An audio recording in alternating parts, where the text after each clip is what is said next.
tout le fait qu'on veut récupérer 1,5 milliard de dollars dans le réseau de la santé. Là.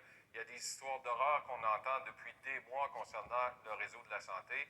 Mais la grande préoccupation du premier ministre actuellement, qui a dit être très fier de son bilan économique en disant qu'on faisait mieux que l'Ontario, ça reste que l'arrivée de Donald Trump, ça devient inquiétant. Écoutez-le. Ça me chicote beaucoup ce qui s'en vient du côté des États-Unis. Je pense qu'il faut que tout le monde réalise, là, demain matin, si toutes nos exportations, il y a un tarif de 10 là, dans les régions du Québec, entre autres, là, ça ferait très mal. Donc, comment on essaie de sortir de ça, là, puis comment on essaie de compenser les éventuelles pertes d'emploi, je me dis des fois, là, hey, j'ai eu la COVID, puis là, j'ai Donald Trump. Là.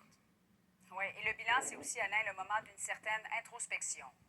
Oui, parce que c'est facile de parler de ses bons coups, mais les mauvais coups, ça, c'est un peu plus dur pour certains.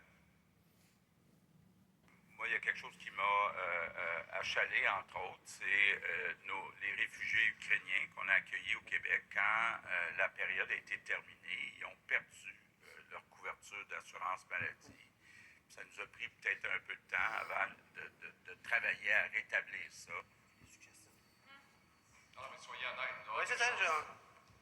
On va pas revenir, mais on peut toujours s'améliorer. J'en trouve pas. Prochaine question. Ramener à l'Assemblée nationale davantage de dossiers qui touchent les régions du Québec.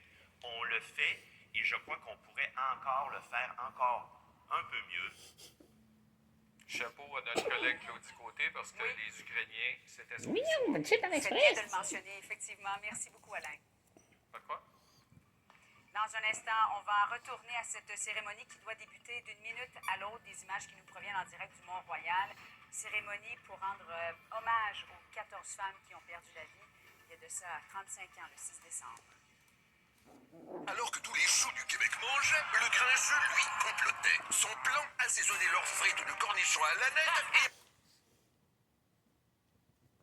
Il est fou. T'es fou, Red.